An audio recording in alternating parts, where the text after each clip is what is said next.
할렐루야. 선한 목자 예수님께서 지팡이와 막대기로 우리를 안위해 주시는 은혜를 누리시기를 주의 이름으로 축복합니다. 오늘 말씀은 디모데후서 1장 1절 2절입니다. 하나님의 뜻으로 말미암아 그리스도 예수 안에 있는 생명의 약속대로 그리스도 예수의 사도된 바울은 사랑하는 아들 디모데에게 편지하노니 하나님 아버지와 그리스도 예수 우리 주께로부터 은혜와 긍휼과 평강이 내게 있을지어다. 아멘. 본문에 계시된 주님은 어떤 분이신가? 생명의 약속대로 보냄받은 사명을 감당하라고 당부하십니다. 디모데후서가 비로소 시작됩니다. 바울은 순교를 앞두고 사랑하는 아들 디모데에게 유언처럼 교훈의 편지를 남기고 있습니다. 디모데후서의 서문을 이렇게 열죠. 그리스도 예수의 사도된 바울이라고 자신을 소개합니다. 수많은 반대와 공격에도 결코 흔들리지 않는 바울의 자존감을 확인할 수 있습니다. 그는 예수님께 부름받았고 예수님께 보냄받았다는 그 확신이 있었기 때문에 어떤 공격에도 영향받지 않았던 것이죠. 사도는 보내심을 받은 사람이라는 뜻입니다. 우리에게도 적용할 수 있습니다. 물론 우리는 사도는 아닙니다. 그러나 예수님의 사람인 것이 분명하고 예수님께 이 세상에 보냄받았다는 것도 분명합니다. 세상의 빛과 소금이 되어 복음의 증인이 되려고 주님 우리에게 명령하셨기 때문이죠. 땅끝까지 증인이 되라. 여러분, 이런 자존감이 우리에게 있습니까? 나는 누가 뭐래도 예수님의 사람입니다. 나는 누가 뭐래도 예수님께 보냄받은 사명이 있습니다. 라는 확신이 있어야 합니다. 이게 신자의 정체성이요, 신자의 본분입니다. 바울이 부르심을 받았다는 근거는 두 가지입니다. 하나님의 뜻으로 말미암았다는 것이고, 같은 의미지만 생명의 약속대로 부름을 받았다는 것입니다.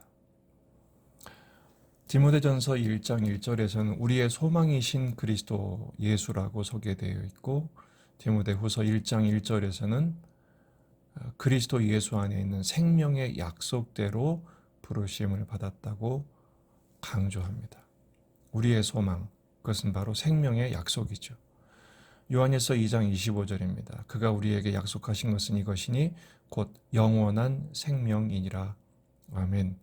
우리에게 약속해 주신 것은 영원한 생명입니다.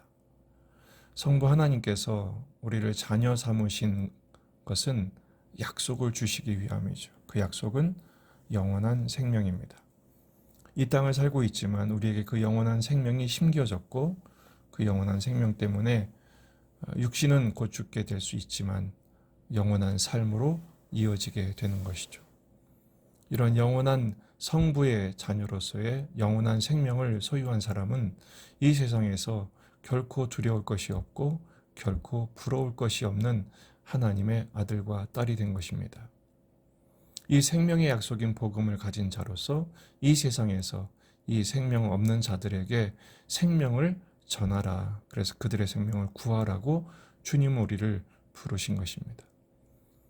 우린 두 가지 부르심을 받았습니다. 구원으로 부르심을 받았고 동시에 구원하는 생명의 복음을 전하는 전도자로 부르심을 받았습니다. 이 이중적인 부르심을 우리는 잊지 말아야 합니다.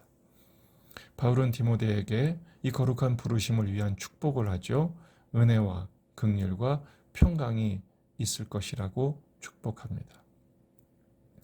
은혜는 참 중요합니다. 하나님의 자녀가 되는 순간 우리 체질이 바뀌었기 때문입니다. 부와 명예와 힘으로 사는 것이 아니라 오직 은혜로 사는 체질이 된 것이죠. 그래서 은혜의 대로가 활짝 열릴 때 우리에게 진정한 만족이 있고 평안이 있으며 은혜의 통로로 쓰임받는 사명을 감당할 수 있게 됩니다. 긍휼이 중요합니다. 주님의 긍휼이 오늘도 흐르고 있기에 심판이 아닌 구원의 은총을 누리게 되기 때문이죠. 긍휼히 여기는 자는 긍휼히 여김을 받게 됩니다. 그래서 우리는 긍휼을 담대하게 실천하고 그 긍휼을 실천하는 복을 누리게 되는 것이죠.